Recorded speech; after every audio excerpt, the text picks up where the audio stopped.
Bismillahirrahmanirrahim. Alhamdulillahirabbil alamin wa bihi nasta'in. Wala haula wala quwwata illa billahil aliyyil azim. Wa sallallahu ala nabiyyina Muhammad wa ala alihi wa sahbihi wa sallam. Amma ba'd. Assalamualaikum warahmatullahi wabarakatuh. Alhamdulillah นะครับ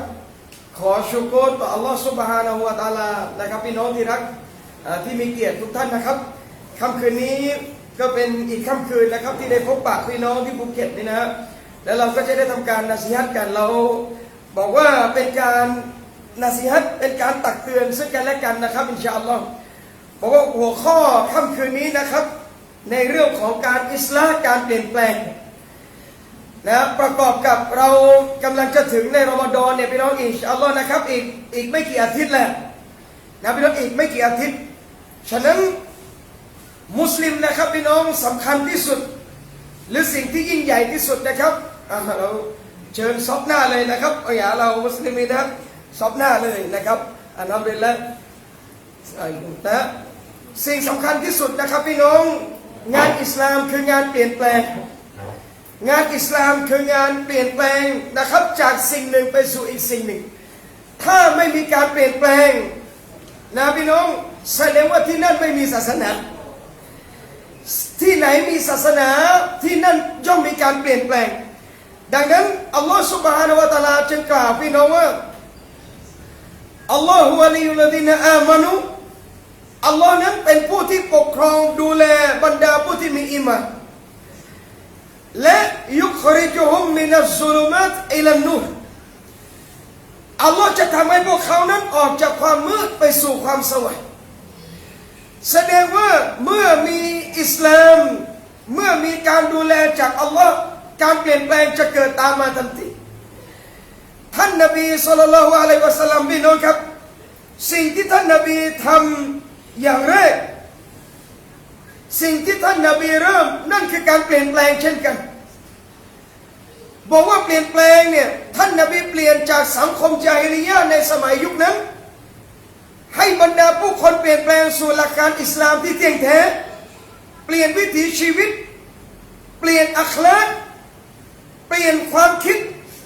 และเปลี่ยนแนวทางในการดำเนินชีวิตของบรรดามุชริกในอดีตทั้งหมดเลยจนมาสู่แนวทางอิสลามที่สวยงามพี่น้องและวันนี้นะครับอินชาอัลลอฮ์เรากำลังจะเข้าสู่เดือนแห่งการเปลี่ยนแปลงทำไมบอกว่าเดือนรอมฎอนคือเดือนแห่งการเปลี่ยนแปลงพี่น้องลองดูนะว่าในศึกสงครามบาดรอัลลอฮ์ตะอาลาให้เกิดในช่วงสงครามบาดรในช่วงเดือนรอมฎอนเช่นกันสงครามบาดรเป็นสงครามที่จำแนกความจริงออกจากความเท็จอย่างชัดเจนฟัรรกัลลอฮุอัลลอฮ์ให้มีความแตกต่างอัลลอฮ์ให้มีความชัดเจนบัยนัลกุฟรวัลอีมานในระหว่างการกุฟรและความศรัทธาพี่น้องสงครามบาดรในเดือนรอมฎอนเป็นการจำแนกอย่างชัดเจนเดือนรอมฎอนเป็นเดือนแห่งการประทานอัลกุรอานลงมาอัลกุรอานชื่อหนึ่งของอัลกุรอานเราเรียกว่าอัลฟุรกานอะไรคืออัลฟุรกานพี่น้องคือเครื่องจำแนกแยกแยะระหว่างความจริงกับความเท็จเดือนรอมฎอนที่เราจะถึงนะครับพี่น้องที่รักนอกจากจะเป็นเดือนทดสอบแห่งความซอบัตอดทนของบ่าวของอัลลอฮ์แล้วหวังว่าเดือนนี้จะเป็นเดือนแห่งการเปลี่ยนแปลงและการขัดเกลาตัวเราและตัวพี่น้องทุกท่านอินชาอัลลอฮ์เป้าหมายรอมฎอนจึงมีพี่น้องทุกอิบาดัตมีเป้าหมายและมีมักซุดมีจุดจบของมันเป้าหมายการละหมาดอัลลอฮ์บอกชัดเลยนะพี่น้องว่าแท้จริงการละหมาดนั้นที่สมบูรณ์นะครับละหมาดนะพี่น้องตันฮาอันิลฟาฮชาอิวัลมุนกัรมันจะหยุดยั้งได้ในสิ่งลามกในสิ่งเลวร้ายคนรักษาละหมาดจะหยุดยั้งสิ่งเหล่านี้ได้แต่ละหมาดแปลกนะพี่น้องอัลลอฮ์ใช้คำว่าอักอมุจงดำรงไม่ใช่แค่ปฏิบัติบอกว่าจงปฏิบัติแต่ละหมาดจงดำรงเอาไว้ แสดงว่าการดำรงเนี่ยพี่น้องแตกต่างจากภาษาอาหรับทั่วไปเวลาเราบอกว่าอัดดุจงปฏิบัติจงกระทำแต่เอกอมูอักอมูจงดำรงจงปฏิบัติไว้สิ่งนี้ก็ถูกทำเป็นประจำสม่ำเสมอและละหมาดจะบรรลุเป้าที่จะหยุดยั้งความเลวร้ายในตัวได้ต้องเป็นละหมาดที่อัลลอฮ์ต้องการดังนั้นเป้าหมายการละหมาดชัดเจนนะครับพี่น้องว่าละหมาดท่านดำรงไว้ซึ่งความสมบูรณ์ของการละหมาดอัลลอฮ์จะให้ละหมาดนั้นหยุดยั้งความเลวร้ายและความชั่วร้ายได้วันนี้รอมฎอนการถือศีลอดในเดือนรอมฎอนเป้าหมายการถือศีลอดจึงมีเช่นกันเป้าหมายตรงนี้พี่น้องครับอัลลอฮฺตะอาลาบอกชัดเจนและอัลละกุมตัตตะกุนเพื่อพวกเจ้าจะได้มีความยำเกรงมีความตักวากลัวต่ออัลลอฮฺซุบฮานะฮูวะตะอาลาถ้าผ่านรอมฎอนไปแล้วและเราไม่เกิดการเปลี่ยนแปลงไม่เกิดการอิสลามไม่มีความกลัวอัลลอฮ์มากขึ้นแสดงว่ารอมฎอนที่ผ่านเรายังไม่บรรลุเป้าของรอมฎอนบวชแล้วต้องเปลี่ยนถือศีลอดแล้วต้องเปลี่ยนเข้าสู่รอมฎอนแล้วต้องเปลี่ยนอัลลอฮ์ให้การอบรมในเดือนรอมฎอนพี่น้องเป้าหมายเพื่อการเปลี่ยนแปลง1 เดือนเต็ม29หรือ30 วันพี่น้องซุฟฟิดะติชชัยาตีนชัยฏอนถูกล่ามวันนี้ชัยฏอนถูกล่ามแต่ไม่ได้หมายความว่าทำงานไม่ได้เพียงแต่ว่ามันจะไม่ได้ทำอย่างสะดวกเหมือนในเดือนอื่นๆทั่วไปรอมฎอนจึงเป็นเดือนที่อัลลอฮ์ช่วยเหลือเราในการที่จะอิสลามในการที่จะพัฒนาในการที่จะเปลี่ยนแปลงและในการที่จะปรับปรุงตัวเองนะครับพี่น้องนี่อัลลอฮ์ช่วยถ้าในรอมฎอนเราเปลี่ยนแปลงตัวเองไม่ได้ถ้าในรอมฎอนเราไม่สามารถเพิ่มอามานให้แก่ตัวเราได้เราไม่สามารถที่จะเพิ่มอามานในเดือนอื่นๆได้เลยเป็นเรื่องยากมากๆเป็นเรื่องยากมากๆวันนี้เรารอมฎอนจะเปลี่ยนแปลงเรื่องอะไรครับพี่น้องที่รักอันดับแรกที่ผมจะเตือนตัวผมและเตือนตัวท่านอัศซอบรุการอดทนก่อนหะดีษท่านนบีศ็อลลัลลอฮุอะลัยฮิวะซัลลัมพูดถึงการถือศีลอดรอมฎอนว่านิสฟุซอบร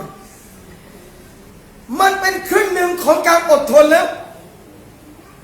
มันเป็นการฝึกนะพี่น้องรอมฎอนเดือนแห่งการซอบัตเดือนแห่งการอดทนเวลาที่คนมายั่วโมโหท่านเวลาที่คนมาทดสอบมารุนแรงมาทำอันตรายท่านนบีบอกไงพี่น้องและสอนกับอุมมะของท่านว่าให้เราบอกเข้าไปเลยนะว่าอินนีซาอิมแท้จริงฉันถือศีลอดทำไมต้องบอกพี่น้องหนึ่งเตือนตัวเองด้วยเวลาเราเตือนตัวเองเราถือศีลอดเราอยู่ในรอมฎอนเราจะใช้ชีวิตเหมือนกับไม่ใช่รอมฎอนไม่ได้ซอบัตอดทนถูกยั่วยุถูกอะไรต่างๆบอกซอบัตอดทนรอมฎอนคือเดือนในการฝึกแห่งความซอบัตอย่างเต็มร้อยเราต้องอดทนกับความหิวเราต้องอดทนกับการต่ออัตต่ออัลลอฮฺซุบฮานะฮูวะตะอาลาเราต้องอดทนต่อการดำรงไว้ซึ่งอิบาดะห์ดำรงไว้ในการเชื่อฟังตรงนี้พี่น้องที่รักเวลาเราอดทนเนี่ยนะครับสิ่งหนึ่งที่อัลลอฮ์บอกเลยว่าอินนัลลอฮะมะอัสซอบิรินแท้จริงอัลลอฮ์อยู่กับบรรดาผู้อดทนทั้งหลายรอมฎอน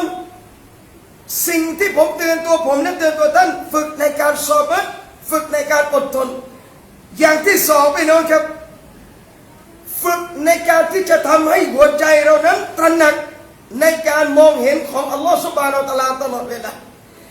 สิ่งหนึ่งพี่น้องเราเรียกว่าอัลมุรอกะบะห์มุรอกะบะห์คืออะไรมุรอกะบะห์คือสิ่งที่จะทำให้เราเป็นคนดีอะไรคือมุรอกะบะห์มุรอกะบะห์คือการที่คนคนหนึ่งมีความรู้สึกและตระหนักตลอดว่าอัลลอฮ์เห็นเขาอัลลอฮ์มองดูเขาอัลลอฮ์อยู่กับเขาอัลลอฮ์ดูเขาตลอดเวลาพี่น้องตรงนี้เนี่ยท่านนบีศ็อลลัลลอฮุอะลัยฮิวะซัลลัมได้สอนกับท่านอบูบักรอัสซิดดีกรอฎิยัลลอฮุอันฮุในขณะที่ท่านอบูบักรเกิดความกลัว ในขณะที่ท่านอบูบักรเกิดความวิตกกังวลท่านนบีบอกว่ามาซอนนุกะบิอิสนัยอบูบักรท่านอย่าคิดว่าเรามีสองคนนะอัลลอฮุซาลิซุฮุมะอัลลอฮ์คือผู้ที่สามท่านนบีกำลังจะบอกและเตือนท่านอบูบักรว่าถึงแม้วันนี้เราเห็นกันสองคนเนี่ยแต่อัลลอฮ์อยู่กับเราตลอดและมุมินนะครับพี่น้องเวลาเรามั่นใจว่าอัลลอฮ์อยู่กับเราเนี่ยจะเจอเหตุการณ์อะไรข้างหน้าเราอย่าเกณฑ์และมั่นใจเสมอว่าอัลลอฮุมะอานะอัลลอฮ์อยู่กับเราและเมื่อมั่นใจอัลลอฮ์อยู่กับเราเราจะกลัวการมองเห็นของอัลลอฮ์ตลอดเวลาพระนามหนึ่งสิฟัตหนึ่งของอัลลอฮ์พี่น้องอัลลอฮ์บอกอัลบอซีรอัลลอฮ์เป็นผู้มองเห็นวันนี้การมองเห็นของอัลลอฮ์พี่น้องไม่เหมือนกับการมองเห็นของมักลุกเวลาถูกปิดเขาไม่เห็นอะไรเลยข้างหน้าแต่การมองเห็นของอัลลอฮ์พระองค์ยิ่งใหญ่และไม่เหมือนการมองเห็นของมนุษย์มักลุกใดๆทั้งสิ้นถ้าเรามีความตระหนักว่าอัลลอฮ์ดูเราจะไม่กล้าทำชั่ววันนี้พี่น้องดูนะครับเวลาถึงเดือนรอมฎอนเนี่ยต่อให้ไม่มีใครเห็นต่อให้ไม่มีใครดูเราก็ไม่กล้าที่จะแอบกินน้ำต่อให้ไม่มีใครเห็นเราเลยเนี่ยเราก็ไม่กล้าที่จะทำอะไรที่ละเมิดต่ออัลลอฮฺซุบฮานะฮูวะตะอาลาจนมีคำถามบางทีวัยรุ่นถามในช่วงรอมฎอนอาจารย์ดูทีวีได้ไหมคุยกับผู้ชายบาปไหมบวชเสียไหมคุยกับผู้หญิงบวชเสียไหมเล่นเกมได้ไหมไอ้ที่มันถามเลยนะพี่น้องมันเหมือนกับนอกรอมฎอนทำได้แสดงว่านอกรอมฎอนเนี่ยคุยกับสาวสบายเลยนอกรอมฎอนจะดูละครก็สบายมากนอกรอมฎอนจะแชทกับผู้ชายก็ตามสบายคำถามนี้จะเกิดมากช่วงเดือนรอมฎอนทำไมเขาไม่ตระหนักเดือนอื่นแต่มาตระหนักรอมฎอนพี่น้องเพราะความกลัวว่าการปฏิบัติอิบาดัตไปแล้วจะสูญเปล่ากลัวว่าบวชไปแล้วจะไม่ได้อะไรเลยในขณะที่เดือนอื่นเขาไม่ตระหนักเรื่องนี้เท่าไหร่เลยพี่น้องนี่คือการฝึกฝนพี่น้องครับเรามีความรู้สึกว่าอัลลอฮ์ดูเราตลอดเวลาอัลลอฮ์มองเห็นเราตลอดเวลาเอานิสัยตรงนี้พี่น้องครับเอาไปใช้ต่อในเดือนอื่นๆต่อไปเอาไปใช้ต่อในหลังจากรอมฎอนต่อไปนั่นคืออัลมุรอกะบะห์ให้อัลลอฮ์เห็นเราตระหนักตลอดว่าอัลลอฮ์เห็นเราตลอดเวลาอิมามฮัสซันอัลบอศรีรอฮิมะฮุลลอฮ์คนเคยไปถามท่านแนวการดำเนินชีวิตของอิหม่ามฮัสซันอัลบอศรีอิหม่ามฮัสซันทำยังไงบ้างเขาเรียกเหมือนกับปรัชญาหรือวิธีการดำเนินชีวิตพี่น้องครับท่านฮัสซันอัลบอศรีตอบว่าหนึ่งเนี่ยที่ฉันใช้ในการดำเนินชีวิตตลอดฉันเชื่อมั่นเสมอว่าสิ่งใดที่อัลลอฮ์กำหนดให้ฉันยังไงสิ่งนั้นก็ต้องไม่ได้กับฉันอย่างแน่นอนและหากสิ่งใดที่อัลลอฮ์ไม่ให้ยังไงฉันก็จะไม่ได้รับมันอย่างแน่นอนเรามีความยากเกณฑ์ตรงนี้พี่น้องพยายามคือหน้าที่เราสำเร็จหรือไม่โทษใครเลยทำงานเต็มที่ขายของเต็มที่สุดท้ายเจอบททดสอบธุรกิจล้มขายของไม่ได้เราไม่โทษใครเลยพี่น้องการทดสอบจากอัลลอฮฺซุบฮานะฮูวะตะอาลาพี่น้องเราขายของได้ขายเหมือนกันเขาขายกำไรดีกว่าเราไม่โกรธอะไรและไม่อิจฉาเลยพี่น้องเพราะสิ่งนี้เนี่ยอัลลอฮฺกำหนดของเราแค่นี้แล้วความอิจฉาหมดความละโมบหมดความจะทรยศฝ่าฝืนต่ออัลลอฮ์หมดทันทีและอีกอย่างที่ท่านฮัสซันอัลบอศรีได้ไปดำเนินชีวิตว่าฉันตระหนักและรู้สึกอยู่เสมอว่าอัลลอฮ์เห็นฉันตลอดเวลาฉันจึงละอายเวลาที่ฉันจะทำอะไรละเมิดฝ่าฝืนต่อพระองค์พี่น้องการที่ทำให้เรารู้สึกเห็นอัลลอฮ์ตลอดเวลามันต้องฝึกคนในยุคสลับอดีตพี่น้องครับเขาสอนลูกเด็กคนหนึ่งก่อนจะนอนเนี่ยพ่อจะบอกลูกเสมอว่าเราพูดตามพ่อนะลูกอัลลอฮ์เห็นเรา เราอัลลอฮ์เห็นเราอัลลอฮ์ได้ยินเราสอนเด็กก่อนจะนอนบอกลูกอัลลอฮ์เห็นเรานะลูกอัลลอฮ์ดูเรานะลูกและให้ลูกพูดตามพ่อตลอดเวลาทุกครั้งเลยเด็กแรกๆก็เบื่อหน่ายนะพี่น้องเดี๋ยวพูดเดี๋ยวบอกเดี๋ยวบอกสุดท้ายเมื่อเด็กโตขึ้นเด็กรู้สึกว่าคำพูดที่บิดาสอนเอาไว้เนี่ยมันเป็นคำพูดที่หวานและเป็นคำพูดที่มีพลังต่อหัวใจมากจนสุดท้ายเด็กเนี่ยความรู้สึกเขารู้สึกเหมือนอัลลอฮ์ดูเขาตลอดเวลาคนเวลานึกถึงอัลลอฮ์ดูตลอดเวลาพี่น้องนั่นเขาเรียกจะไประดับอิหซานแล้วที่นบีสอนเนี่ยครับพี่น้องอิบาดัตเหมือนท่านเห็นอัลลอฮ์ถ้าไม่เห็นฟะอินนะฮูยารอดแท้จริงพระองค์ทรงเห็นท่านละหมาดก็คุชูอิบาดัตก็อิคลาส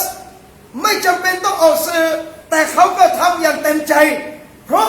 ความรู้สึกเสมอพี่น้องว่าอัลลอฮ์เห็นเขาจะไม่กล้าทำชั่วอันนี้ฝึกได้ในรอมฎอน30 วัน29 วันประมาณ1 เดือนเนี่ยพี่น้อง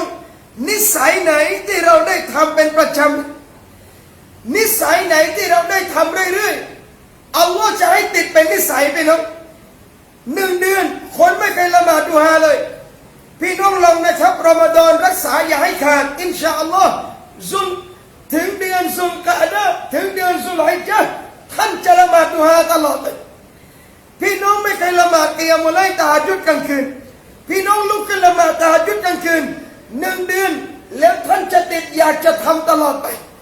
พี่น้องไม่เคยรักษาละหมาดสุนัตอะไรลองทำนะพี่น้อง1 เดือนอัลลอฮ์ให้เพื่อท่านจะได้ใช้มันละอัลละกุมตัตตะกุนตระหนักอิบาดัตว่าอัลลอฮ์เห็นท่านและความชั่วเราจะไม่กล้าทำพี่น้องวันนี้ที่เรากล้าทำชั่วนะพี่น้องไม่ใช่เราจะเฮนะครับจริงๆไม่มีคนชั่วที่ทำโดยไม่รู้ว่าบาปน้อยมากแต่วันนี้ที่เราทำชั่วรู้ว่าบาปแต่เรากล้าทำแปลกมากๆวัยรุ่นเสพยาได้เวลาตำรวจไม่อยู่วัยรุ่นเล่นยาได้เวลาตำรวจไม่เห็นพอตำรวจมามันเลิกเลยตำรวจมามันวิ่งหนีเลยตำรวจไปมันสูบต่อผมบอกว่าถ้าวัยรุ่นเป็นอย่างนี้นะครับแสดงว่าวันนี้เรากลัวมักลุกมากกว่ากลัวอัลลอฮ์เรากลัวคุกดุนยายิ่งกว่าอาซาบของอัลลอฮ์ในวันกิยามะห์เรากลัวการทรมานในดุนยายิ่งกว่าการทรมานในอาคิเราะห์ตำรวจไม่เห็นเราไม่สูบแต่อัลลอฮ์มองมันตลอดเวลามันไม่เคยแคร์สายตาของอัลลอฮ์เลยมันไม่เคยตระหนักว่าอัลลอฮ์เห็นตลอดนี่คือกุญแจแห่งความชั่วเมื่อเราไม่รู้สึกกลัวอัลลอฮ์เมื่อเราไม่รู้สึกว่าอัลลอฮ์ทรงเห็นเราพี่น้องเราจะทำตลอดอินชาอัลลอฮ์เดือนรอมฎอนนี้นะครับพี่น้องที่รักฝึกทั้งตัวผมและท่านอัลลอฮ์เห็นเราอัลลอฮ์ได้ยินเราจะทำอะไรก็แล้วแต่อัลลอฮ์ซุบฮานะฮูวะตะอาลาทรงมองเราตลอดเวลานี่คือฝึกนะฝึกให้มีความมุราะกะบะห์สามีฝึกภรรยาลูกพ่อแม่ฝึกลูกและสุดท้ายสังคมจะดีแน่นอนมีคนเคยถามนะครับพี่น้องว่าคุยเรื่องศาสนาเนี่ยนัสซีฮัตเรื่องศาสนาเนี่ยบอกแก้สังคมวัยรุ่นติดยาได้นะครับแก้ปัญหาคนนิสัยเลวร้ายบอกศาสนาเนี่ยแก้ได้ขนาดนั้นเลยนะครับผมบอกเลยนะครับพี่น้องว่าวัยรุ่นกี่คนที่รู้จักท่านพูดมุสลิมนะถ้าคนไม่ใช่มุสลิมเราไม่ได้ยุ่งด้วยไม่มีวัยรุ่นคนไหนนะพี่น้องเลิกยาเพราะกลัวคุกอะไม่มีวัยรุ่นคนไหนจะหยุดยาเสพติดเพราะกลัวไอ้นั่นกลัวไอ้นี่ถ้าหยุดแบบถาวรได้พี่น้องเราไปถามเด็กติดยาแล้วเลิกทุกคนที่เป็นมุสลิมทำไมเลิกทำไมกลับมาเป็นคนดีได้พี่น้องคำตอบกลับไปจุดเดียวกันทั้งหมดมันมีคำตอบคืออัลลอฮ์หมดเลยมันมีคำตอบคืออัลลอฮ์หมดเลยพี่น้อง บอกว่าวันนี้แหละที่เราสามารถจะอิสลามจะเปลี่ยนแปลงในรอมฎอนฝึกในการเป็นคนตักวายำเกรงให้ได้ฝึกว่าอัลลอฮ์เห็นเราให้ได้อย่ากลัวอัลลอฮ์เฉพาะในรอมฎอนอย่ากลัวอัลลอฮ์เฉพาะในรอมฎอนพี่น้องอย่ากลัวอัลลอฮ์และอย่าเป็นคนดีของอัลลอฮ์เฉพาะในรอมฎอนเราต้องฝึกรอมฎอนคือเดือนฝึกสำเร็จหรือไม่ดูหลังรอมฎอนจบไปแล้วรอมฎอนเราละหมาดได้เราตะฮัจญุดได้เราซิกรุลลอฮ์เราอ่านกุรอานได้ยังไม่ประสบสำเร็จจนกว่าจะหมดรอมฎอนและดูว่าพฤติกรรมทำได้ไหมเหมือนที่ผ่านมาในรอมฎอนอุลามะจึงให้ข้อสังเกตนะครับพี่น้องว่าบวชเรารอมฎอนเราศีลอดของเราเนี่ยใช้ได้หรือไม่บรรลุเป้าหรือไม่ให้ดูหลังรอมฎอนถ้าทำได้เหมือนในรอมฎอนแสดงว่าเราสำเร็จอินชาอัลลอฮ์พี่น้องนักมวยบางคนตอนซ้อมเตะเปี้ยงเปี้ยงเปี้ยงเปี้ยงพอขึ้นชกขาพับยกแรกเลยขาพับเลยพี่น้องยกแรกแสดงว่าสิงสนามซ้อมแต่หมูสนามจริงมุสลิมแหละพี่น้องเราสิงสนามซ้อมด้วยและต้องสิงสนามจริงนี่คือการฝึกและเปลี่ยนแปลงอีกหนึ่งอย่างในรอมฎอนพี่น้องที่รักครับเราต้องพยายามอิสลามเปลี่ยนแปลงในเรื่องของอัคลากมารยาทของตัวเราและตัวท่านตรงนี้นะครับพี่น้องเราต้องยอมรับอย่างหนึ่งว่าสิ่งหนึ่งที่เราทั้งคนพูดและผู้ฟังบกพร่องจริงๆในชีวิตเราเนี่ยเรื่องอัคลากเนี่ยสำคัญมากบางทีนะครับพี่น้องเสน่ห์ในการให้คนต่างศาสนาสนใจอิสลามเนี่ยบางทีมันไม่ได้อยู่ที่ขาวยาวเลยมันไม่ได้อยู่ที่เสื้อโต๊ะมันไม่ได้อยู่ที่หมวกกะปิโยเลยมันอยู่ที่วิถีชีวิตที่ท่านใช้กับท่านนบีเราพี่น้องศ็อลลัลลอฮุอะลัยฮิวะซัลลัมสิ่งหนึ่งที่อัลลอฮ์ชื่นชมท่านยกย่องท่านอัลลอฮ์บอกว่าอินนะกะละอะลาคุลุกินอะซีมแท้จริงเจ้าเนี่ยมุฮัมมัดอยู่ในมารยาทอันยิ่งใหญ่มากท่านนบีมีมารยาทที่งดงามพี่น้องวันนี้รอมฎอนสิ่งหนึ่งที่เราต้องเปลี่ยนอินชาอัลลอฮ์ในเรื่องอัคลากอัคลากยังไงบ้างเราต้องมาฝึกพี่น้องอันดับแรกเรื่องการให้อภัยนี่คืออัคลากเสน่ห์ของท่านนบีศ็อลลัลลอฮุอะลัยฮิวะซัลลัมแต่พี่น้องคนจะมีการอิสลามและเปลี่ยนแปลงไม่ได้ถ้ายังไม่ยอมรับว่าตัวเองเลวถ้ายังไม่ยอมรับว่าตัวเองไม่บกพร่องถ้าเรามองว่าเราดีตลอดเราจะไม่มีการเปลี่ยนแปลงใดๆเลยถ้าเรามองว่าเราสมบูรณ์เราจะไม่มีการพัฒนาใดๆทั้งสิ้นนี่แหละครับพี่น้องเข้าใจไหมเวลาคบกับเพื่อนใครที่ยอเราอย่างเดียวอย่าคบมันเยอะมึงนี่สุดยอดมึงนี่เก่งตันนี่สุดยอดไปน้องดันเราอย่างเดียวโกหกเลือกเบรกอย่างเดียวเลยอาจารย์คนอะไรจะไม่มีดีเลยพี่น้องเจอแบบด่าอย่างเดียวเดี๋ยวเปี้ยงเปี้ยงบางทีด่าจนหมดกำลังใจชีวิตเลยเพื่อนเราแล้วยังไงอาจารย์อัลฮัมดุลิลละห์ไอ้ส่วนที่ดีเราช่วยเหลือได้แต่อย่ายอกันซึ่งนะแม่ท่านนี่ดูวะเราะท่านนี่วะเราะจริงๆไม่เกิดมาไม่เคยเห็นใครวะเราะเหมือนท่านพี่น้องเราก็รู้ว่ามันหลอกเราก็รู้ว่ามันยอแต่ชอบทุกคนจริงพี่น้องบางทีเราชอบแล้วมันจะเหลิงทันทีบอกวันนี้ทำยังไงอะครับเพื่อนนะครับพี่น้องวันนี้นาซีฮัตเราต้องถ้าเพื่อนอะไรบกพร่องนาซีฮัตกันตักเตือนกันและสำคัญที่สุดตัวเราเตือนตัวเราเองไม่มีใครรู้จักเราดีเท่ากับตัวเราส่องกระจกรู้เลยพี่น้องคนในเงานิสัยยังไงไอคนนี้เป็นยังไงเรารู้ตัวเราเพื่อนในเฟซไม่รู้เพื่อนข้างนอกบางทีไม่รู้เรายอมรับว่าเราไม่ดีกอดอัฟละฮ์มันตะซักกะอัลลอฮ์บอกแน่นอนคนที่ขัดเกลาตัวเองได้รับชัยชนะแล้ว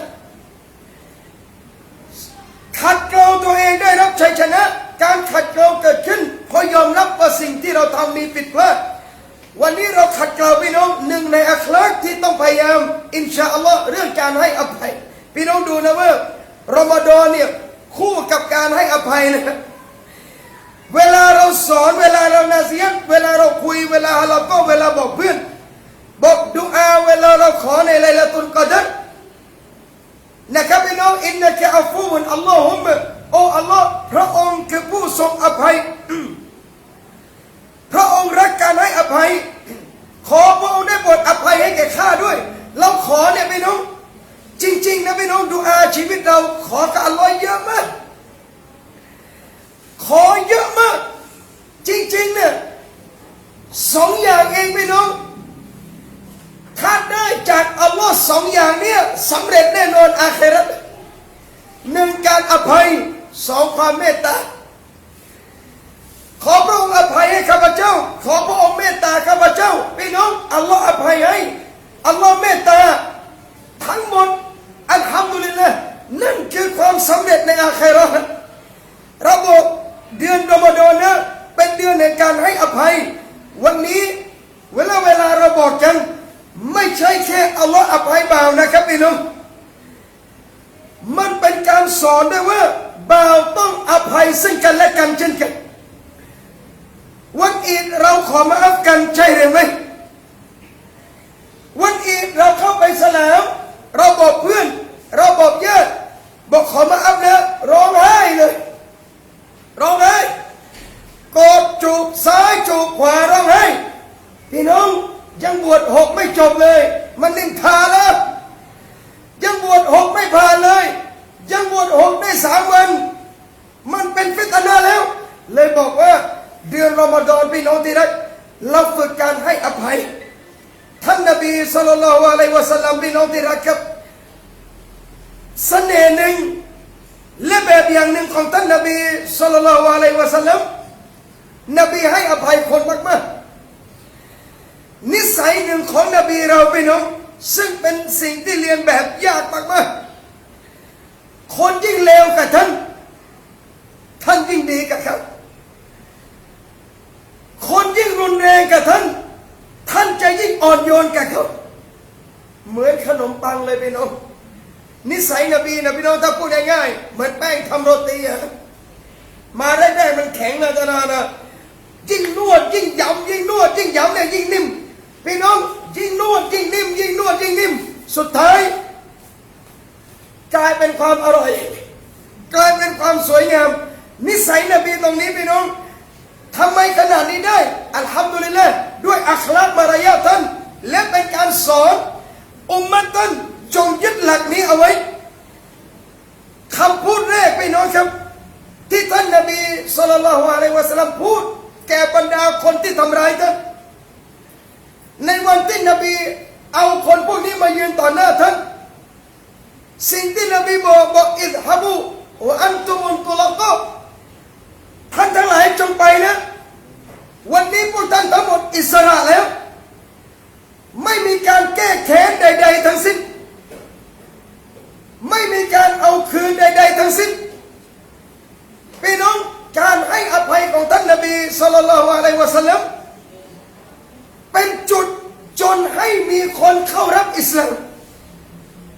วันนี้เราฝึกพี่น้องครับจะฝึกยังไงได้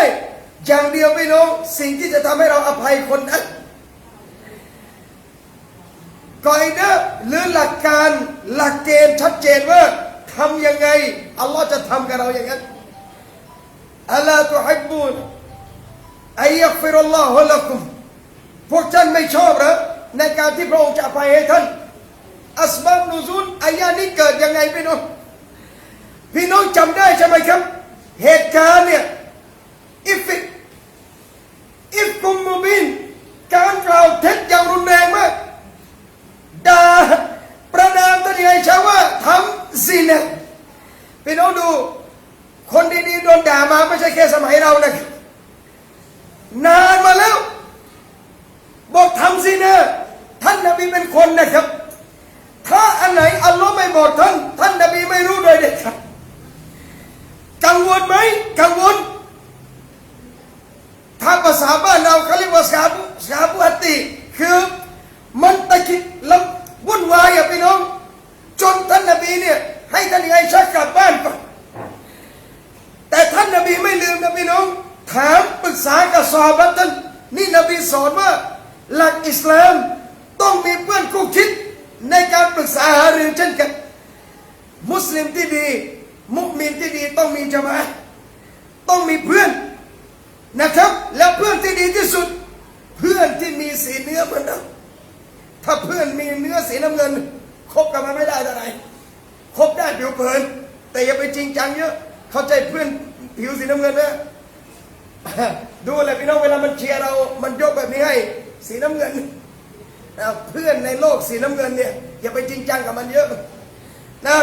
คุยได้พี่น้องคบได้แต่ไม่เหมือนเพื่อนที่กอดคอกันได้ไม่เหมือนเพื่อนที่นั่งคุยกันอย่างนี้ได้นบีปรึกษากับซอฮาบะห์เหตุการณ์ที่เกิดขึ้นพี่น้องมาชาอัลลอฮ์อันนี้ดูนะครับความฉลาดของซอฮาบะห์ท่านอาลีรอฎิยัลลอฮุอันฮุบอกท่านนบีศ็อลลัลลอฮุอะลัยฮิวะซัลลัมว่ายารอซูลุลลอฮ์ครั้งหนึ่งท่านละหมาดเนี่ยรองเท้ามีนาจิสติดอยู่เนี่ยอัลลอฮ์อยากให้จิบรีลมาบอกท่านเลยถอดออกแล้ววันนี้เนี่ยถ้าท่านหญิงไอชาเป็นคนไม่ดีนะอัลลอฮ์ไม่ปล่อยให้มีชีวิตอยู่กับท่านถึงขนาดนี้หรอกพี่น้องพูดให้กับท่านนบีได้ฟังถ้าเราดูนบีฟังเนี่ยนบียอมรับนะครับจนสุดท้ายเรื่องราวอัลลอฮ์ลงอายะห์กุรอานประกาศความบริสุทธิ์ท่านหญิงไอชาแต่ตอนนั้นเนี่ยก่อนที่จะท่านอบูบักรโกรธมากจนประกาศตัดขาดการช่วยเหลือกับคนที่กล่าวท่านหญิงไอชาซึ่งหนึ่งในนั้นเป็นมุสลิมด้วยอายะห์กุรอานลงเลยพี่น้องฟัลยะฟูวัลยัสฟะฮูดังนั้นเจ้าจงทั้งหลายจงให้อภัยและจงสัมผัสมือนี่อัคลักอิสลามอภัยและจับมือเขาเจ้าไม่ชอบเหรอที่อัลลอฮ์จะยกโทษให้กับพวกเจ้าด้วยแสดงว่าเราอภัยให้คนมากเท่าใดอัลลอฮ์จะอภัยให้กับเรามากเท่านั้นเข้ามาได้นะครับเรานะครับทำดีแล้วนะพี่น้องจะเข้าได้ยังนั่งได้อยู่นะอ๋อฉันตกใจแน่เลยนะแม่ว่าเลี้ยงบุฟเฟ่หรือเปล่านะแล้วบอกว่าปฏิบัติคนดีมากเท่าไรอัลลอฮ์จะปฏิบัติกับเราดีเท่านั้นยกโทษให้กับบ่าวมากเท่าใดอัลลอฮ์ยกโทษให้กับเรามากเท่านั้นสิ่งนี้พี่น้องเราฝึกในรอมฎอนเราฝึกในการอิสลามในการเปลี่ยนแปลงในการปรับปรุงอัคลากฝึกการให้อภัยคนมากๆซอบัตใจเย็นมากๆแล้วอินชาอัลลอฮ์นี่คือการเปลี่ยนแปลงที่งดงามและเดือนรอมฎอนพี่น้องครับอัลลอฮ์ประทานอัลฟุรกานลงมาอัลลอฮ์ลงอัลกุรอานลงมาเนี่ยเวลาเราอ่านในซูเราะห์หนึ่งอินนะอัตขอโทษครับพี่น้องดูอันซะเราฟีไลลาตุลกอดรอัลลอฮ์ลงอัลกุรอานเนี่ยในคืนไลลาตุลกอดรอันนี้เขาเรียกว่าลงแบบ30 จุซเลย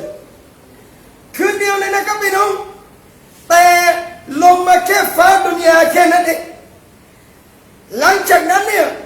ลงแบบมุนัจจัมลงมาเรื่อยๆ23 ปีท่านนบีศ็อลลัลลอฮุอะลัยฮิวะซัลลัมเราเป็นอุมมะของท่านนบีเรามีอัลกุรอานที่ยิ่งใหญ่อัลกุรอานจึงไม่เหมือนเตารอตไม่เหมือนอินจีลไม่เหมือนซะบูรไม่เหมือนซุฮุฟคัมภีร์อื่นๆอัลลอฮ์ลงก็ให้แก่นบีเลยแต่กุรอานอัลลอฮ์ลงยังมาพักที่ดุนยาชั้นฟ้าดุนยาแล้วค่อยๆลงให้ท่านนบีศ็อลลัลลอฮุอะลัยฮิวะซัลลัมพี่น้องค่อยๆลงเนี่ยมันเป็นการให้เราเห็นความสำคัญของกุรอานว่ากุรอานเนี่ยยิ่งใหญ่กว่าคัมภีร์ใดๆอีกนะแล้วกุรอานอัลลอฮ์ลงเพื่อหวังให้มีการเปลี่ยนแปลงเกิดขึ้นในหน้าดุนยามีการเปลี่ยนแปลงเกิดขึ้นในหน้าดุนยากุรอานอัลลอฮ์จึงบอกว่าติบยานันลิกุลลิชัยอินเป็นข้อชี้แจ งของทุกสิ่งทุกอย่างวันนี้เราดูนะครับพี่น้องสิ่งหนึ่งที่ปัญหาสังคมเราไม่จบสิ่งหนึ่งที่ความวุ่นวายเกิดขึ้นในโลกเราไม่ได้ตามกุรอานแค่นั้นเองเราไม่ได้เดินตามในสิ่งที่อัลลอฮ์ใช้เราไม่ได้ทำตามในสิ่งที่อัลลอฮ์ให้เราเดินนำสู่ข้างหน้าแต่เวลาเราตัดสินหลักศาสนาเราเอากุรอานไว้ข้างหลัง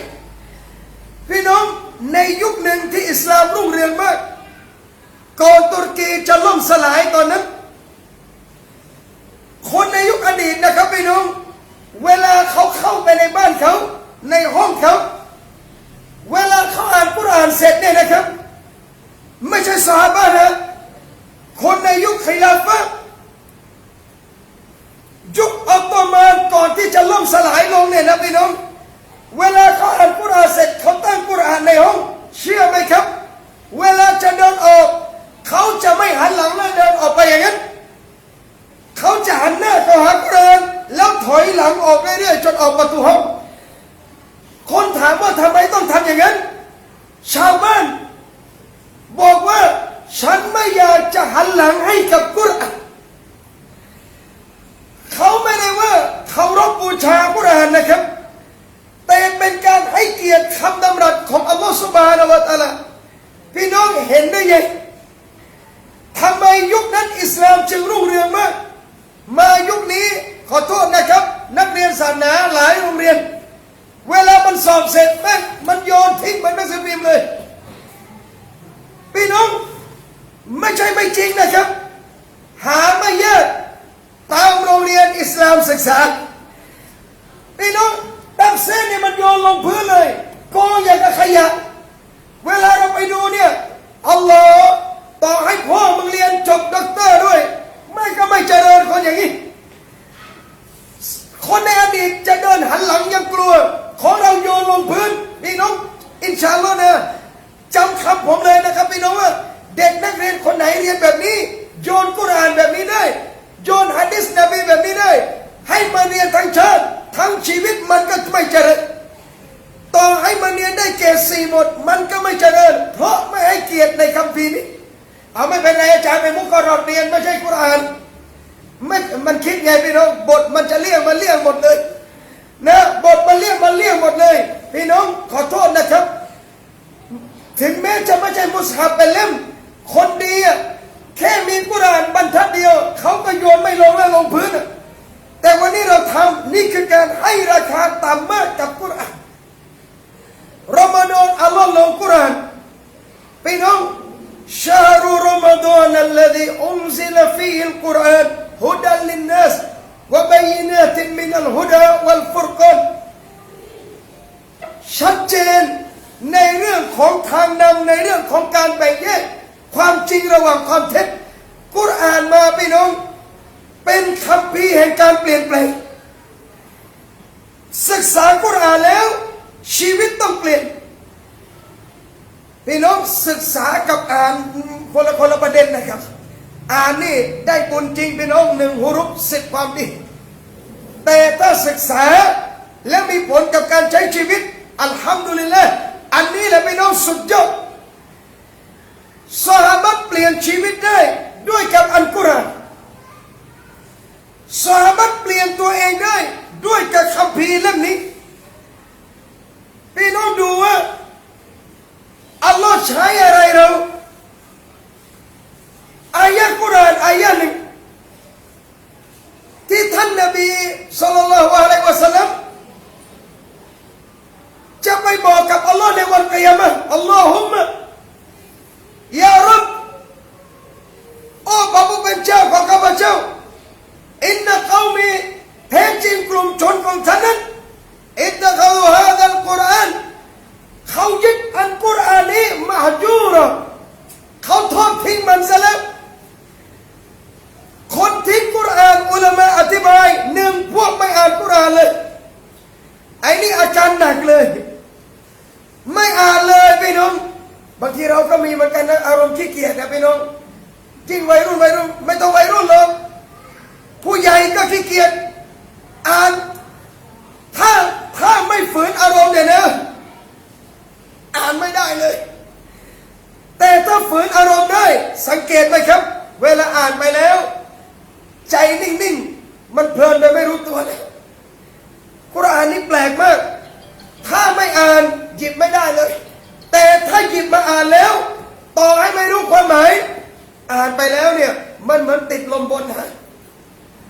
มันจะไหลของมันไปเรื่อยๆบางคนบอกอาจารย์อ่านกุรอานยังไงให้เพราะจริงๆเนี่ยกุรอานพี่น้องไม่ต้องไปเรียนแบบเสียงอิหม่ามสุเดชก็ได้เรานี่เหมือนสุราเดียวฟาติฮะหลังจากนั้นไปหมดเลยพลังคนละเรื่องนะครับพี่น้องขอบางทีอ่านไปไออีกอาจารย์ไอเสียงมันบอกเฉพาะไม่ต้องเรียนแบบอิหม่ามซักอัลลอมีดีก็ได้นะเราเหมือนสุราแรกกับพี่น้องฟาติฮะเราจำได้เป๊ะพี่น้องหลังจากนั้นก็เป็นสะอาดบางเทาเลยครับ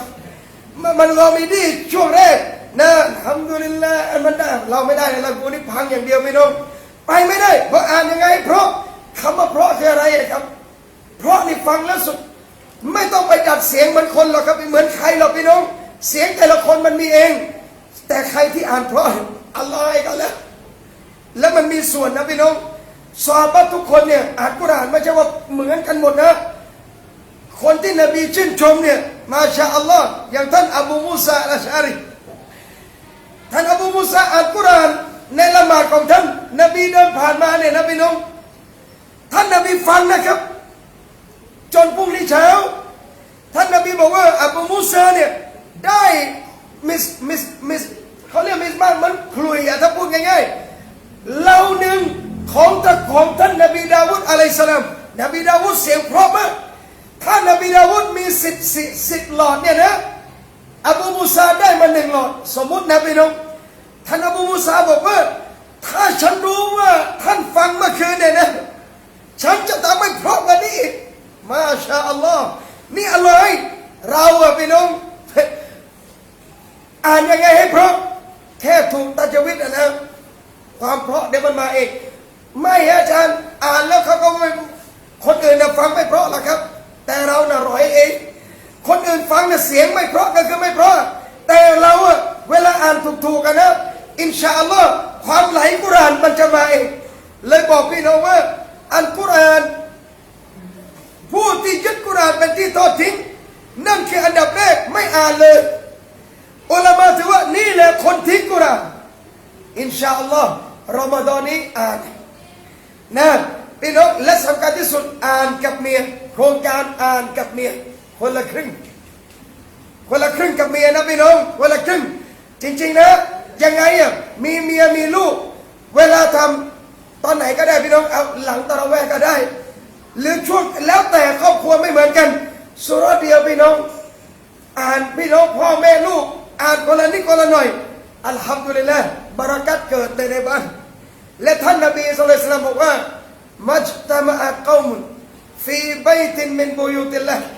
ไม่มีกลุ่มชนใดที่รวมกันในบ้านของอัลลอฮ์นบีน้องนั่นคือมัสยิดยะตะดารอซูนยัตลูนกิตาบัลลอฮ์วะยะตะดารอซูนะฮุบัยนะฮุมพวกเขารวมตัวกันอ่านคัมภีร์ของอัลลอฮ์และก็ศึกษาซึ่งกันและกันพี่น้องบัยตุลลอฮ์เนี่ยนั่นคือมัสยิดอุลามะบอกว่าในหะดีษนี้ถึงแม้จะบอกว่ามัสยิดแต่ไม่ได้จำกัดเฉพาะในมัสยิดอย่างเดียวรวมกันที่บ้านรวมกันในไหนในครัวอ่านในตรงไหนมีรวมกุรอานนะซะลัตอะลัยฮิมุสซะกีนะห์ซะกีนะห์ความสงบลงมาเลยทำไมผัวเมียทะเลาะกันบ่อยพี่น้องเคยเครียดไหมเคยคิดไหมว่าทำไมว่าเจอกันแป๊บเดียวเนี่ยหึ่มใส่กันแล้วเดี๋ยวดูหน้าดูไม่มีความสุขพี่น้องลองสิครับรวมสามีภรรยาในบ้านเล็กนิดเดียวไม่มีแอร์เลยมีเสียงกุรอานสามีภรรยาเดี๋ยวอัลลอฮ์ให้ความสงบจนจะตายพี่น้องไม่มีตังค์ในกระเป๋าเลยมีเสียงกุรอานในบ้านสามีภรรยาลูกอ่านกุรอานอัลลอฮ์ให้ความสงบสกีนะห์เนี่ยอัลลอฮ์จะลงในสถานที่ที่บารักัตมีรวมตัวสิ่งที่ดีงามสถานที่ใดมีความชั่วสกีนะห์ไม่ลงวันนี้กุรอานพี่น้องอินชาอัลลอฮ์พยายามในสมัยซอฮาบะห์นะครับพี่น้องมีซอฮาบะห์ท่านนบีศ็อลลัลลอฮุอะลัยฮิวะซัลลัมท่านอุซัยบินฮุดัยรอฎิยัลลอฮุอันฮุ อุซัยเนี่ยเดิมทีเดียวยังไม่เข้ารับอิสลามและไม่ใช่ไม่เข้าธรรมดานะครับเกลียดอิสลามด้วยอุซัยเกลียดอิสลามมากจนถึงขนาดจะไปฆ่ากับมุสอับบินอุมัยเลยจนวันหนึ่งรับอิสลามไปน้องดูนะคนเวลามันสุดโต่งอะไรเร็วๆมาเนี่ยแล้วเวลามันกลับมาทำดีเนี่ยบางทีมันพลิกจนเราคิดไปถึงว่ามันขึ้นขนาดนี้นะท่านอุซัยบินฮุดัยหลังจากรับอิสลามสิ่งหนึ่งที่ท่านอุซัยรักมากคือกุรอานท่านจะนั่งอ่านอยู่ที่บ้านอ่านในลานบ้านและมีอยู่คืนหนึ่งพี่น้องอุซัยเอาลูกชายตัวเล็กนะพี่น้องนอนอยู่บนเคร่ถ้าพูดภาษาบ้านเราง่ายๆตั้งบนเคร่ในคืนนั้นท่านอุซัยก็อ่านอัลกุรอานอ่านไปเรื่อยๆอยู่คนเดียวเนี่ยนะพี่น้องสักพักท่านอุซัยบอกว่าเราเห็นเนี่ยเหมือนกับก้อนเมฆมารวมกันอย่างเงี้ยแล้วมันลงมาเรื่อยๆสุดท้ายม้าที่อยู่ข้างๆนี่โดดลอยเลยพี่น้องตกใจอ่ะม้าตื่นอ่ะลูกอยู่ใกล้ๆท่านอุซัยกลัวว่าม้าจะทำอันตรายลูกหยุดอ่านไปนะหยุดอ่านม้าสงบนะม้าสงบสักพักอ่านอีกพี่น้องม้ากระโดดอีกแล้วจนท่านอุซัยเห็นว่าไม่ได้แล้วกลัวว่าซักริยาลูกชายจะได้รับอันตรายเลิกอ่านเข้าบ้านเลยพรุ่งนี้ไปหาท่านนบีศ็อลลัลลอฮุอะลัยฮิวะซัลลัมเล่าเหตุการณ์ให้ฟังพี่น้องท่านนบีศ็อลลัลลอฮุอะลัยฮิวะซัลลัมบอกว่าพี่น้องถ้าอุซัยยังอ่านต่อไปเรื่อยๆจนเช้าเนี่ยนะผู้คนจะมาเนี่ยจะมองเห็นเลยในสิ่งที่อยู่บนนั้นนั่นคือเมื่อท่านอ่านอุซัยเอ๋ยบรรดามาลาอิกะฮ์ลงมาฟังการอ่านของท่านมาฟังการอ่านของอุซัยบินฮุดัยเป็นคนที่เสียงเพราะเช่นกันแล้วอ่านอัลกุรอานบารักัตความสงบรอมัดลงมาตรงนั้นทันทีพี่น้องความสงบลงม้าตื่นแปลกไหมครับความสงบลงทำไมท่านอุซัยไม่ตื่นมันม้าพี่น้องไม่แปลกพี่น้องดูอย่างพวกเราพวกท่านละหมาดกันอยู่อัลฮัมดุลิลละห์อยู่ในคันลองอิสลามนะนั่งฟังบรรยายนิ่งเลยวัยรุ่นผ่านมาเฮ้ยมันทำอะไรกันวะไม่ต้องเยอะพี่น้องเอาง่ายๆนะเปิดคลิปใน YouTube 1 ชั่วโมง 50 นาทีวัยรุ่นบอกฟังอะไรอะบังบอกฟังบรรยาย1 ชั่วโมง 1.5047 วินาทีเกือบ2 ชั่วโมงเชื่อไหมครับวัยรุ่นทุกคนถ้ายังแบบสายจิ๊ดจ้าหน่อยนะเห็นปั๊บโอ้โหหมดเลยโอ้โหเอามึงฟังให้จบ2 ชั่วโมงพี่น้องมันดูซีรีส์เกาหลีไม่ใช่2 ชั่วโมง2 วันไม่ไปไหนเลยสงบมากแต่บางอย่างเวลาเรานั่งฟัง2 ชั่วโมงแป๊บเดียวจบแล้วสงบความสกีนาเรามีแต่กับบางคนความสกีนาของเราไม่ใช่สกีนาของเขาสงบของเราไม่ใช่สงบของเขาไม่แปลกพี่น้องสงบของเขาก็ไม่ใช่สงบของท่านเขาอยู่ในบางที่ที่เขาสงบแต่ท่านไปอาจจะเหงื่อแตกก็ได้ท่านอยู่ในที่ที่ท่านสงบแต่เวลาวัยรุ่นมาอาจจะเหงื่อแตกก็ได้ฉะนั้นไม่แปลกที่ม้าตื่นแต่สำคัญที่สุดพี่น้องบอกอัลฮัมดุลิลละห์กุรอานรอมฎอนนี่เราเปลี่ยนนะครับในการอ่านจัดเวลาในการอ่านพี่น้องอิหม่ามชาฟิอีเราไม่ต้องพูดถึงแล้วพี่น้องคนนั้นเนี่ยท่านเนี่ยอ่านกุรอาน30 ยุดเหมือนเราจำฟาติฮะห์เลยเหมือนเราจำฟาติฮะห์เลยอ่านคล่องมากโอ้ทำไมอ่านคล่องขนาดนั้นล่ะครับอาจารย์ไม่ใช่คล่องแต่เกิดไปเนาะฝึกและก็เรียนแล้วคล่องแล้วฮาฟิซอัลลอฮ์ให้นะพี่น้องอัลฮัมดุลิลละห์ซอฮาบะห์บางคนพี่น้องยืนละหมาดและอ่านกุรอานได้จนจบเป็นเล่มจบเป็นยุดจบมุสฮับไม่ต้องตกใจพี่น้องอัลลอฮ์อาจารย์ซอฮาบะห์ยืนอ่านจนจบเขาตามเลยแปลกมากพี่น้องยืนละหมาดตะเราะเวห์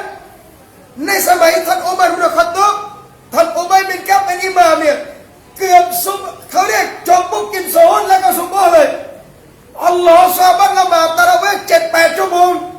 เราตกใจจริงๆเรามีที่เก่งกว่าซอฮาบะห์นะครับเขายืน7-8 ชั่วโมงซอฮาบะห์ต้องดามไปนั่นเลยนะพี่น้องซอฮาบะห์บางคนต้องเอาไม้ค้ำอย่างนี้เลยนะไม่ไหวพี่น้อง7-8 ชั่วโมงซอฮาบะห์ยืนละหมาดเราโอ้โหทำไม่ได้เราจานคนเนี่ยเราทำไม่ได้ทำไม่ได้ขอโทษนะครับขายต้มยำมาเลเซียยืนตั้งแต่เย็นจนถึงเกือบซุบฮียืนได้ยืนได้พี่น้องเราผัดข้าวพี่น้องถ้าขายข้าวยิ่งลูกค้าเยอะยืนได้เลยลืมเหนื่อยลืมอะไรทั้งนั้นคิดอย่างเดียวเป็นมาชาอัลลอฮ์เดี๋ยวเงินเดี๋ยวกำไรเดี๋ยวเงินเดี๋ยวกำไรเรายืนตั้งแต่เย็นซอฮาบะห์ยังลืมหลังอิชาของเรายืนตั้งแต่เย็นจนเกือบซุบฮียืนยาวเลยพี่น้องยืนได้ไม่ต้องเยอะนี่โควิดถ้าไม่โควิดนะครับพี่น้องถามพี่น้องเราทำงานมาเลเซียเป็นยังไงบ้างถามพี่น้องเราแล้วถ้าอยู่นี่นะไปถามคนอาหรับนะพี่น้องแต่ถามประชากรว่าโลกอาหรับเวลาเดินบวชขายของยังไงบ้างบอกบังเหนื่อยบ้างไหมยืนขายของทั้งวันทั้งคืนเหนื่อยบ้างไหม8 ชั่วโมงบางทีเรารู้สึกไม่พอเลยพี่น้องทำไมเรายืนได้เพราะเราเห็นผลลัพธ์เราเห็นเงินไงพี่น้องทำไมซอฮาบะห์อ่านกุรอานได้อย่างนั้นเพราะเขาเห็นผลลัพธ์เหมือนกัน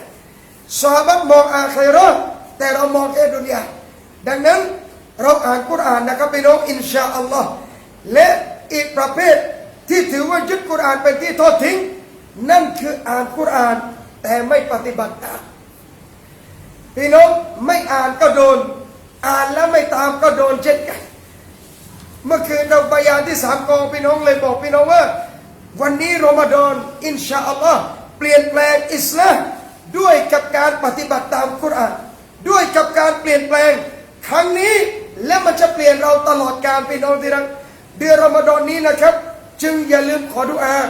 ให้เราได้ปฏิบัติรอมฎอนอิบาดัตอย่างสมบูรณ์และให้ได้เปลี่ยนแปลงอัคลากและนิสัยเราด้วยขี้โมโหต้องลดลงนะใครใจร้อนต้องเย็นลงให้ได้ใครมีความชอบนินทาขี้อิจฉารอมฎอนนี้ขัดเกลาหัวใจให้ได้และท้ายสุดพี่น้องที่รักที่มีเกียรติอินชาอัลลอฮ์อย่าลืมนึกถึงคนจนมากๆในรอมฎอนนะครับนึกถึงคนจนมากๆในรอมฎอนท่านช่วยอะไรเขาได้ช่วยแต่ครับพี่น้องท่านทำดีอะไรทำได้ท่านนบีเราเนี่ยอัจวาดุนนัสเป็นคนที่ใจดีที่สุดเป็นคนใจดีมากๆและนบีจะยิ่งใจดีถ้าถึงรอมฎอนวันนี้จะยิ่งใจดีถ้าถึงรอมฎอนพี่น้องวันนี้เราถึงรอมฎอนอัลฮัมดุลิลละห์วันนี้นะครับสิ่งหนึ่งก่อนจะเข้ารอมฎอนไม่ต้องรอนะคนรวยๆจะรอทำบุญตอนจ่ายซะกาตอย่างเดียวจะเข้ารอมฎอนเนี่ยคนจนแถวบ้านแม่ไม้เด็กกำพร้าคนยากจนแถวบ้านพี่น้องอันไหนเราช่วยเหลือเขาได้ก่อนเราช่วยเขาเลยสิ่งหนึ่งที่เขาเรียกว่าดึงใจคนได้กับคนอ่อนแอนะครับพี่น้องเราปฏิเสธไม่ได้ว่าสิ่งนี้ช่วยยาใจเขาได้ช่วยเหลือในรอมฎอนแล้วดูแลซึ่งกันและกันอินชาอัลลอฮ์หวังว่านะครับพี่น้องว่ารอมฎอนจะเป็นเดือนในการเปลี่ยนแปลงที่ดีงามมากๆรอมฎอนจะเป็นเดือนในการเปลี่ยนแปลงที่สวยงามและสำคัญที่สุดพี่น้องขอดุอาให้เราได้พบกับวันอีดทุกท่านอินชาอัลลอฮ์วันอีดนะครับพี่น้องสิ่งหนึ่งที่อย่าลืมว่าวันอีดคือวันยิ่งใหญ่ของอุมมะอิสลามวันอีดคือวันยิ่งใหญ่ของประชาชาติท่านนบีศ็อลลัลลอฮุอะลัยฮิวะซัลลัมเคยบอกกับบรรดาซอฮาบะห์ว่าอินนัลลอฮะแท้จริงอัลลอฮ์นั้นได้เปลี่ยนวันรื่นเริง2 วันญาฮิลิยะห์ด้วยกับ2 วันที่ดีกว่านั้นยามอัลอัฎฮาวะยามอัลฟิตรนั่นคืออีดอัฎฮาและอีดฟิตรีวันนี้ลูกหลานมุสลิมจะไม่หยุดปีใหม่จะไม่หยุดสงกรานต์จะไม่หยุดเขาเรียกเทศกาลของคนอื่นทั้งหมดตราบใดถ้าวันนี้เราทำของเราไม่ใหญ่พอพี่น้องอินชาอัลลอฮ์พี่น้องครับถ้าวันนั้นเราถึงมีอายุถึงวัน อีดพี่น้องละหมาดอีดแล้วผมเตือนอย่างและนาซีฮัตอย่างหนึ่งนะครับว่าถ้าท่านรู้จักลูกกำพร้าถ้าท่านรู้จักเด็กกำพร้าตรงนั้นถ้าท่านกอดลูกชายลูกสาวท่านอย่าลืมกอดพวกเขาด้วยอย่าลืมหาพวกเขาด้วยเด็กบางคนน่าสงสารนะครับพี่น้องเมื่อวันอีดจบชีวิตเขาไม่รู้ไปไหนเลยหลังจากสลามละหมาดจบเขาไม่มีพ่อเขาไม่มีแม่วันนี้เรามีทุกอย่างพี่น้องอุมมะอิสลามจะไม่ทอดทิ้งกันถ้าท่านกอดเด็กกำพร้าคนนี้ไม่ได้ท่านอย่ากอดลูกท่านให้เขาเห็นถ้าท่านโอบกอดเด็กกำพร้าคนนี้ไม่ได้ท่านอย่าโอบกอดลูกท่านต่อหน้าลูกหน้าเด็กกำพร้าคนนี้เด็กทุกคนคิดถึงพ่อครับพี่น้องโดยเฉพาะวันอีดเราโตแล้วเนี่ยป้าเราเสียไปแล้วเนี่ยผู้ใหญ่บางคนยังคิดถึงพ่อแม่อยู่เลยพี่น้องในวันอีด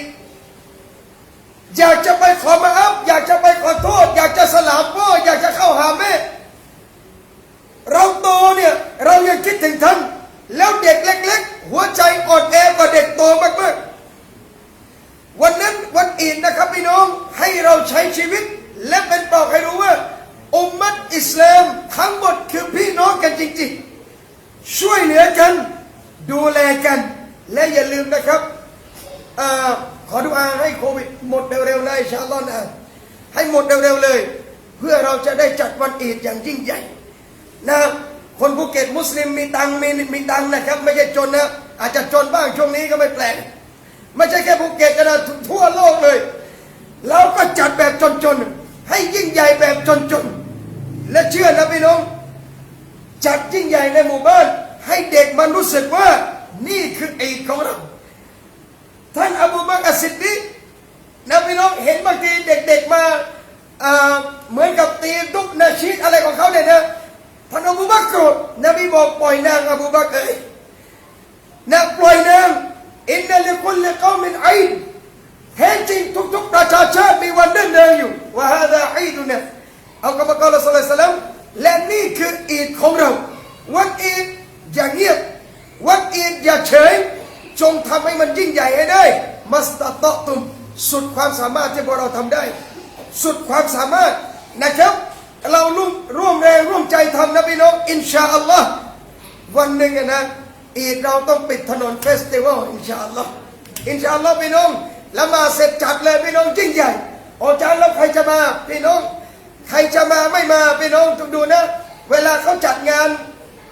แสดงดาราสงกรานต์มาอะไรก็แล้วแต่เขาก็ไม่ได้เชิญเราทีแต่เราไปจริงไหมฮะมีบัตรเชิญมาถึงบ้านไหมครับขอเชิญร่วมงานสงกรานต์ไม่มีเลยมุสลิมแถวหน้าเลยไม่ใช่แถวหน้าอย่างเดียวเราเปิดร้านให้อีกเราออกร้านให้ด้วยเราไปเลยพี่น้องเพราะอะไรมั่นใจว่าดีเชื่อเถอะครับวันหนึ่งก็มุสลิมจัดยิ่งใหญ่นะเดี๋ยวพี่น้องต่างศาสนาก็มาเที่ยวงานแล้วเวลาพี่น้องมาเที่ยวงานเนี่ยมาชาอัลลอฮ์เขาจะเห็นแตกต่างเลยงานรื่นเริงของมุสลิมไม่มีแอลกอฮอล์ไม่มีเหล้าก็มันได้นะของเขาถ้าไม่มีเหล้ามันไม่ได้ของเราไม่มีเหล้าก็มันได้แกงแพะแท้ๆแต่มันได้ทำไมอะครับบอกนี่ไงแล้วอิสลามถ้าจัดไม่ยิ่งใหญ่แล้วเมื่อไรคนต่างศาสนาจะเห็นความยิ่งใหญ่ของอิสลามไม่ใช่จะโชว์ออฟพี่น้องเราต้องทำนะอันนี้เข้ามาภูเก็ตนึกว่ามา3 จังหวัดภาคใต้ก็นะเจอป้ายอีดมุบารอกหน้าจัสโก้เลยนะน้องเอ็มทำโปสเตอร์ไว้เลยบอกอัลฮัมดุลิลละห์เตรียมตัวเลยพี่น้องบอกจัดดูนะไหนไม่ทำได้เลยพี่น้องนายกอบตนะแล้วบอกและที่อบตที่อื่นถ้าไม่ใช่3 จังหวัดที่ไหนทำได้มาครับพังงามีไหมอีดมุบารอกขึ้นลาบอกทำไม่ได้บอกอัลฮัมดุลิลละห์อำนาจที่อัลลอฮ์ให้ถ้าใช้ในทางของอัลลอฮ์อัลลอฮ์ก็รักแต่ถ้าใช้ไม่ใช่ทางของอัลลอฮ์มีไปก็เท่านั้นพี่น้องที่รักนะผมพออยู่ตรงนี้นะคนใหญ่ๆโตๆที่เป็นมุสลิมนะอัลลอฮ์เพิ่งมารู้ทีหลังว่าเยอะนะครับบางทีไปบายานกรุงเทพมานั่งกับเราบางคนอยู่สนตอะไรเงี้ย คือดูทรงไอ้บังนะไม่เหมือนเลยบอกอัลฮัมดุลิลละห์จะดูบอกดูอัลฮัมดุลิลละห์บอกบังแล้วมีอีกนะเป็นใหญ่ๆตัวมุสลิมเยอะบอกอัลฮัมดุลิลละห์วันนี้ถ้าเราร่วมด้วยช่วยกันนะพี่น้องมุสลิมเราขึ้นแน่นอนขึ้นไม่ใช่จะไปข่มใครนะครับแค่ขึ้นและปฏิบัติหลักศาสนาให้ถูกต้องสวยงามอิสลามไม่ใช่ส้มบางมดไม่ต้องเร่ขายคนก็จะซื้อของดีไม่ต้องโฆษณาพี่น้อง BMW ไม่เคยโฆษณาเลยแต่ยอดขายขึ้นต้นๆเป็นล้านพี่น้องเบนซ์รุ่นใหม่ออกไม่เคยโฆษณานะของดีไม่ต้องโฆษณาเยอะถ้าเขารู้ว่าอร่อยอยู่ในซอยก็ไปหาแต่ถ้าของไม่ดีเปิดหน้าบ้านยังไม่เข้าเลยครับพี่น้องของดีจริงนะพี่น้องไม่ต้องกลัวพี่น้องอินชาอัลลอฮ์ฉะนั้นอิสลามมีดีอยู่แล้วเหลือพวกเราเอามาใช้กันนั่นเองมัสตัตอตุสุดความสามารถแจกทองเลยมั้ยปีนี้อินชาอัลลอฮ์นะให้หมดโควิดพี่น้องสมมติจะจัดนูรูดาป่าตองเนี่ยลงขันนะพี่น้องทองตอนนี้บาทเท่าไหร่แล้วไม่รู้นะเกือบ30,000นั่งอีกปีนี้เนี่ยเรามีฮะดียะทองคำให้2 บาทอัลลอฮ์ไอ้บวชไม่บวชมาหมดเลยมาหมดเลยไอ้ที่ไม่เคยเห็นหน้ามาหมดเลยอีแจกทองอะพี่น้องเอาละบางทีบอกอาจารย์มันก็หนักเหมือนกันไม่ต้องทองก็ได้จักรยานคันดิงวุ่นวายแล้วเยอะแยะมากมายพี่น้องขอดุอาให้พี่น้องรวยๆเยอะๆให้พี่น้องมีความสามารถเยอะๆแล้วใช้ในทางของอัลลอฮ์ลองเนี่ยสิครับพี่น้องถ้าฉันมีทรัพย์เยอะๆแต่อย่าไปยาไอ้เนี่ยงั้นเดี๋ยวอัลลอฮ์สอบมันไม่ผ่านจริงยังไงขอนะว่าขออัลลอฮ์ให้ฉันได้ช่วยเหลือศาสนาขออัลลอฮ์ให้มากที่สุดเท่าที่ฉันจะทำได้อินชาอัลลอฮ์ยิ่งให้ยิ่งได้ยิ่งฟีซาบิลิลละห์อัลลอฮ์ยิ่งคืนท่านแล้ววันนี้ใครทำกับเด็กพวกนี้พี่น้องทำกับชาวบ้านแต่ผู้ใหญ่ก็อย่าน้อยใจนะครับเราแจกหม้อเช่นกันแจกของให้ผู้ใหญ่ด้วยพี่น้องบรรยากาศอิสลามมันจะสวยงามมุสลิมไม่ใช่น้อยนะครับภูเก็ตนะมุสลิมไม่น้อยนะเยอะนะครับแต่เราต้องร่วมด้วยช่วยกันและอินชาอัลลอฮ์วันหนึ่งอีกเราจะยิ่งใหญ่แน่นอนอินชาอัลลอฮ์นะครับเมื่อยิ่งใหญ่เนี่ยใครเห็นเขาก็อยากมางานเวลาเข้ามางานชัดเจนพี่น้องความแตกต่างระหว่างงานของคนรู้จักอัลลอฮ์กับไม่รู้จักอัลลอฮ์เดี๋ยวมันมีแน่นอนนะครับอินชาอัลลอฮ์ก็ฝากพี่น้องเอาไว้นะครับอัลฮัมดุลิลละห์มีอะไรจะซักถามอะไรไหมครับได้อยู่นะครับอินชาอัลลอฮ์นะครับ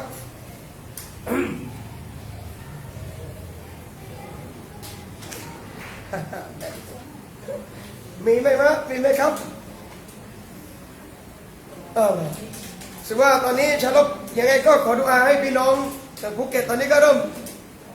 เห็นฝรั่งแล้วนะครับนะเห็นฝรั่งแล้วนะครับเห็นฝรั่งแล้วบางคนก็ชอบบางคนก็เครียดนะแต่ส่วนใหญ่จะชอบหมดนะทำไปแล้วจริงๆอัลลอฮ์สอบนิดเดียวมาครบปีพอดีนะหมดเลยนะตั้งแต่รอมฎอนปีที่แล้วหนักๆเลยจนปุ๊บรอมฎอนปีหนึ่งพอดีเราอยู่กับโควิดเนี่ยจริงๆเนี่ยนะอัลฮัมดุลิลละห์อัลลอฮ์สอนหลายอย่างเลยนะอัลลอฮ์สอนมากเลยถ้าวันหนึ่งโควิดหมดท่านจะคิดถึงโควิดเชื่อผมนะบางทีเราเครียดเหมือนกันนะงานไปไม่ได้แต่บางอย่างลองคิดนะครับอัลฮัมดุลิลละห์ท่านจะคิดถึงบางอย่างเวลามันหมดไปแล้วลองดูนะครับบางคนไม่ต้องดูสึนามินะเกิดแป๊บเดียวฟื้นได้ระยะเวลาไม่น่าจะถึงปีแป๊บเดียวขึ้นได้เร็วมากสึนามิมาขึ้นก้อนเบลิ่มแต่ฟื้นได้ไม่ถึงปีนะโควิดมาแบบมองตาเปล่าไม่เห็นน็อกได้เป็นปีเลยแล้วฟื้นเนี่ยอัลลอฮฺอาลัมเลยบอกว่าทั้งหมดทั้งปวงนะครับแค่อัลลอฮฺบอกคุณมันก็จะเกิดขึ้นทันทีฉะนั้นไม่มีใครจะขจัดสิ่งนี้ไปได้นอกจากดุอาต่ออัลลอฮ์เท่านั้นนะครับพี่น้องอินชาอัลลอฮ์นะครับขอดุอายังไงก็ต้องเข้มแข็งอยู่แล้วนะผ่านมันไปให้ได้นะครับอินชาอัลลอฮ์นะครับอัลฮัมดุลิลละห์มีไหมครับมาน่าจะชัดนะครับอัลฮัมดุลิลละห์นะยังไงก็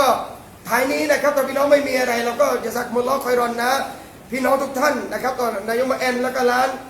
พรีเซนต์ด้วยนะครับมีเอาอาหารอะไรให้เรากินด้วยนะครับแล้วก็พี่น้องนะครับวันนี้เรามาแบบด่วนเลยนะไม่ต้องมีโปสเตอร์อะไรทั้งสิ้นนะครับมาได้ทำเลยนะเลยบอกพี่น้องว่าขอให้เราได้ดำเนินต่อไปเรื่อยๆธุรกิจ2 โลกเลยนะขายอาหารด้วย แล้วก็ค้าขายในอาเคเราะห์ด้วยอินชาอัลลอฮ์นะขอดุอาอัลเลาะห์ตอบแทนพี่น้องทุกท่านแล้วก็เปลี่ยนแปลงตัวเองนะตัวผมด้วยและไม่มีใครจะช่วยเหลือเราได้ดีที่สุดนอกจากตัวเราเองในขั้นแรกแล้วเมื่อเราช่วยตัวเองเมื่อไหร่อัลลอฮ์จะช่วยเราทันทีนะอินชาอัลลอฮ์นะครับให้เราได้เข้าสู่รอมฎอนปฏิบัติอิบาดัตในรอมฎอนและผ่านรอมฎอนด้วยการเอาอามัลในรอมฎอนมาใช้ตลอดไปอามีนอิซากุมุลลอฮ์นะครับวะบิลลาฮิตตอฟิกวัลฮิดายะฮ์อัสสลามุอะลัยกุมวะเราะห์มะตุลลอฮิวะบะเราะกาตุฮ์ครับอัลฮัมดุลิลลาฮิญะซากัลลอฮ์ครับ